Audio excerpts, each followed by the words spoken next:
अस्सलाम वालेकुम। TNN TV के साथ मैं हूं कौकब फारूकी। सबसे पहले शामिल करेंगे न्यूज हेडलाइंस। NRO नहीं बल्कि प्ली बार्गेन होगी, वजीर आजम इमरान खान।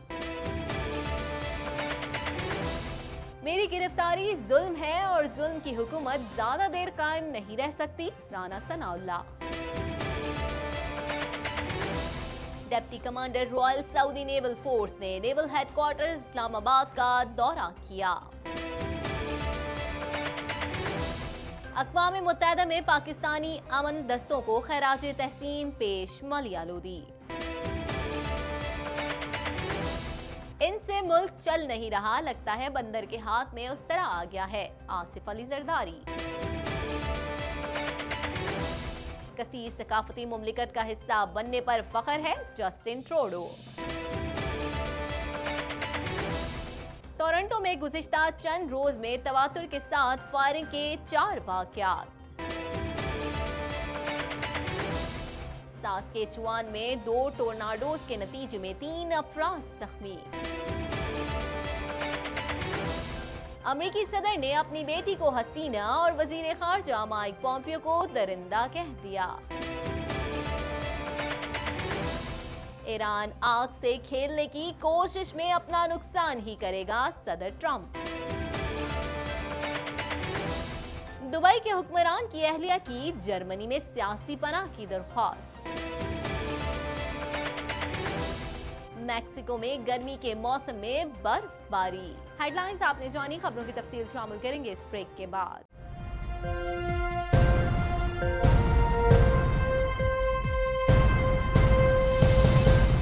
बुलेटिन में खुशामदीद। बुलेटिन के आगाज में सबसे पहले बात करेंगे वजीर आजम इमरान खान ने साबिक वजीर आजम नवाज शरीफ और साबिक सदर आसिफ अली जरदारी को पेशकश की है कि NRO नहीं बल्कि प्ली बार्गेन होगी, फिर जहां जाना चाहते हैं चले जाएं। मजीद जानते हैं इस रिपोर्ट में।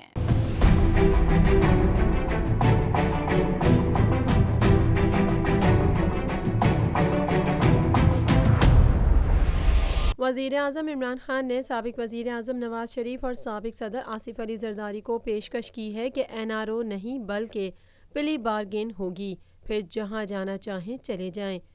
निजी टीवी को इंटरव्यू के दौरान वज़ीर आज़म का कहना था कि जेलों में मौजूद अफराद को पता चल जाना चाहिए कि अब बाहर का मुल्क कुछ नहीं कर सकता और उन्हें मुल्क से बाहर भेजने के लिए किसी मुल्क का दबाव नहीं। वज़ीर आज़म ने कहा कि इस बार उन्हें मुल्क का पैसा वापस करना है, फिर बिस्मिल्लाह बाहर चले जाएं। वज़ीर आज़म इमरान खान का कहना था कि नवाज शरीफ कहते हैं कि तबीयत ठीक नहीं, पहले पैसे वापस करें, फिर जिधर जाना चाहें जाएं और इलाज करा लें, जबकि आसिफ जरदारी को मुश्किल है तो वो पैसा वापस कर दें। वज़ीर आज़म का मज़ीद कहना था कि मनी लॉन्ड्रर को VIP की तरह रखा हुआ है, ताहम वज़ारत क़ानून को कहा है कि उन्हें इस जेल में डालना चाहिए जहां आम चोरी में लोग जाते हैं। याद रहे कि साबिक वज़ीर आज़म Nawaz Sharif Al Azizia steel mills reference case में 7 साल कैद की सज़ा काट रहे हैं, जबकि साबिक सदर आसिफ अली जरदारी जाली अकाउंट्स केस में तहकीकात के सिलसिले में नैब की तहवील में है। अदालत ने राना सनाउल्लाह समेत 6 मुल्जिमान को 14 रोजा जुडिशल रिमांड पर जेल भेजने का हुक्म दिया, जिसके बाद उन्हें कैप जेल मुंतकिल कर दिया गया। अपनी गिरफ्तारी के हवाले से राना सनाउल्लाह ने कहा, ये जुल्म है और जुल्म की हुकूमत ज्यादा देर कायम नहीं रह सकती। मजीद जानते हैं इस रिपोर्ट में।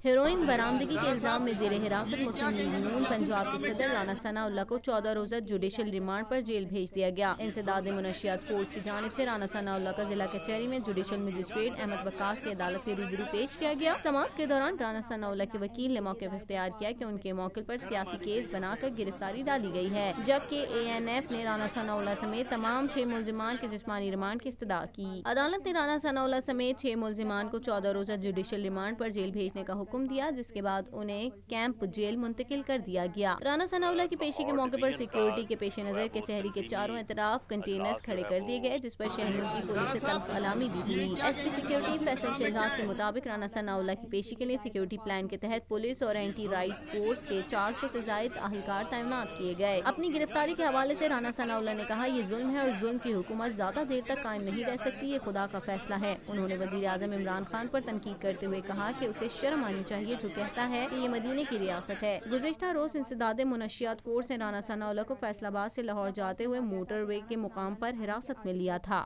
یہ ظلم ہے اور ظلم کی حکومت ادھر کرسی ہے، شرم آنی چاہیے اسے۔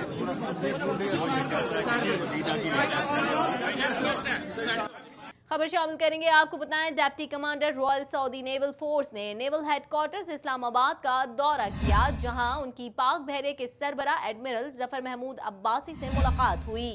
ملاقات کے دوران باہمی دلچسپی کے امور زیر بحث رہے۔ نیول چیف نے خطے کی بحری سیکیورٹی میں پاکستان بحریہ کے کردار پر روشنی ڈالی۔ مزید جانیں گے اس رپورٹ میں۔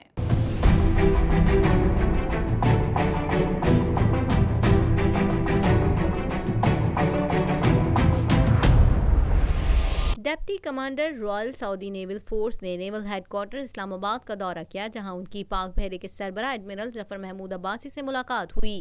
ملاقات کے دوران باہمی دلچسپی کے امور زیر بحث رہے۔ نیول چیف نے خطے کی بحری سیکیورٹی میں پاکستان بحریہ کے کردار پر روشنی ڈالی۔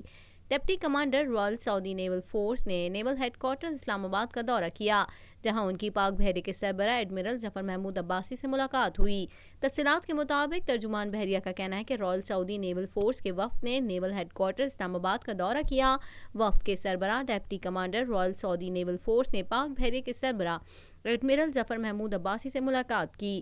ترجمان کے مطابق ملاقات کے دوران باہمی دلچسپی کے امور زیر بحث رہے۔ نیول چیف نے بحریہ ہند میں پاک بحریہ کے ریجنل میری ٹائم سیکیورٹی پیٹرول کے اقدامات سے بھی آگاہ کیا۔ ڈپٹی کمانڈر رائل سعودی نیول فورس نے خطے میں امن و استحکام کے قیام کے سلسلے میں پاک بحریہ کے کردار کو سراہا۔ اس سے قبل ایک تقریب سے خطاب میں نیول چیف کا کہنا تھا کہ پاک بحریہ کو ناقابل تسخیر فورس بنانے کے لیے کام کر رہے ہیں، میری ٹائم سیکیورٹی چیلنجز سے نمٹنے کے لیے تیار ہے۔ سی پیک اور گوادر بندرگاہ سے بے پناہ سمندر کی وسائل جڑے ہیں۔ انہوں نے کہا تھا کہ سی پیک سے ہمیں استفادے کی ضرورت ہے، وسائل کے حصول اور دنیا پر اپنی بالادستی قائم کرنے کے لیے ملکوں کے درمیان نئی صفت بندیاں ہو رہی ہیں۔ نیول چیف کا کہنا تھا کہ پاکستان کے پاس بیش بہا بحری وسائل موجود ہیں، بحری وسائل استعمال کر کے ملکی معیشت کو مضبوط کیا جا سکتا ہے۔ اقوام متحدہ میں پاکستانی امن دستوں کو خراج تحسین پیش کرنے کے لیے تصویری نمائش کا انعقاد کیا گیا۔ تصویری نمائش کا افتتاح اقوام متحدہ میں پاکستان کی مستقل مندوب ملیحہ لودھی نے کیا۔ مزید احوال اس رپورٹ میں۔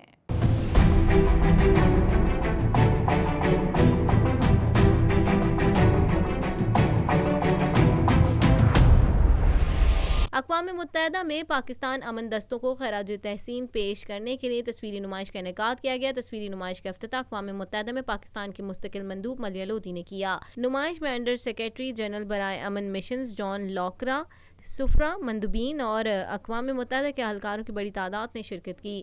اقوام متحدہ میں پاکستان کے مستقل مندوب ملیحہ لودھی کا کہنا تھا کہ 6 دہائیوں سے پاکستانی دستوں نے امن مشنز میں پیشہ ورانہ خدمات انجام دی ہیں۔ پاکستان نے ریکارڈ مدت میں خواتین پیس کیپرز کی تعیناتی کا ہدف حاصل کیا۔ یاد رہے کہ پاکستانی سفیر ڈاکٹر ملیحہ لودھی نے سلامتی کونسل میں امن مشنز میں تربیت اور مہارت کو فروغ دینے پر مباحثے سے خطاب کرتے ہوئے کہا تھا کہ پاکستان کا کلیدی کردار عالمی امن کے لیے ہماری کوششوں کا ثبوت ہے۔ چیلنجز کے باوجود پاکستان 6 دہائیوں سے اپنی افواج تکنیکی سامان سے امن مشنز میں حصہ ڈال رہا ہے۔ پاکستانی سفیر کا کہنا تھا کہ امن مشنز میں فوجی دستے بھیجنے والے ممالک میں پاکستان ہمیشہ سر فہرست رہا ہے۔ پاکستان نے باقی ممالک کے فوجی دستوں کو تربیت دینے کی پیشکش کی ہے۔ اقوام متحدہ میں پاکستان دستے بھیجنے والے ممالک کے گروپ کا چیئرمین بھی ہے۔ خیال رہے کہ اپریل میں پاکستان نے امن مشنز میں خواتین دستوں کی تعیناتی کا ہدف حاصل کر لیا تھا، جس پر ملیحہ لودھی کا کہنا تھا کہ پاکستانی خواتین نے عالمی امن کے لیے گراں قدر خدمات سر انجام دی ہیں۔ پاکستان نے ہمیشہ فروغ امن کاوشوں میں خواتین کے کردار کی حمایت کی۔ کچھ بات کریں گے احتساب عدالت میں پیشی کے موقع پر میڈیا نمائندوں سے غیر رسمی گفتگو کرتے ہوئے آصف زرداری نے کہا کہ رانا ثناء اللہ کے ساتھ جو ہوا وہ ظلم ہے، اس کی مذمت کرتا ہوں۔ ان پر لگائے جانے والا الزام بڑا بھونڈا ہے۔ مزید احوال اس رپورٹ میں۔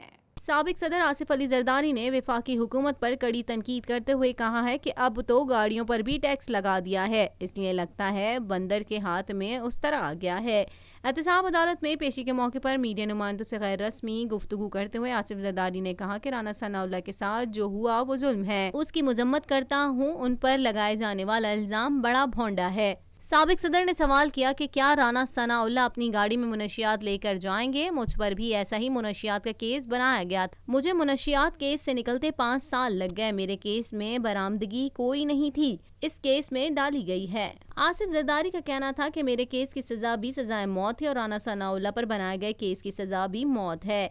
उन्होंने मजीद कहा कि नैब ने मेरी गिरफ्तारी ली नहीं, मैंने गिरफ्तारी दी है। ये गिरफ्तारियां होती रहेंगी, लेकिन हम मुकाबला करेंगे और गिरफ्तारी देकर भी हम मुकाबला कर रहे हैं। साबिक सदर ने कहा कि अब तो उन्होंने आपकी गाड़ियों पर भी टैक्स लगा दिया है, उनसे मुल्क चल नहीं रहा, लगता है बंदर के हाथ में उस तरह आ गया है। सहाफ़ी ने सवाल किया कि क्या आपने वज़ीर आज़म की तकरीर सुनी, जिस पर आसिफ जरदारी का कहना था कि बोंगे की बातें मैं क्यों सुनूं, मेरे पास वक्त नहीं। उन्होंने कहा कि फ़िलहाल इस हुकूमत को ताकतवर कुव्वत की सपोर्ट है, सियासतदानों और मीडिया को कमज़ोर लोग काबू करते हैं और ये ज़्यादा देर नहीं चलेगा। चेयरमैन सेनेट की तब्दीली के सवाल पर साबिक सदर ने जवाब दिए बगैर खुदा हाफिज कहकर चले गए। मजीद खबरें भी बुलेटिन का हिस्सा होंगी मगर इस ब्रेक के बाद।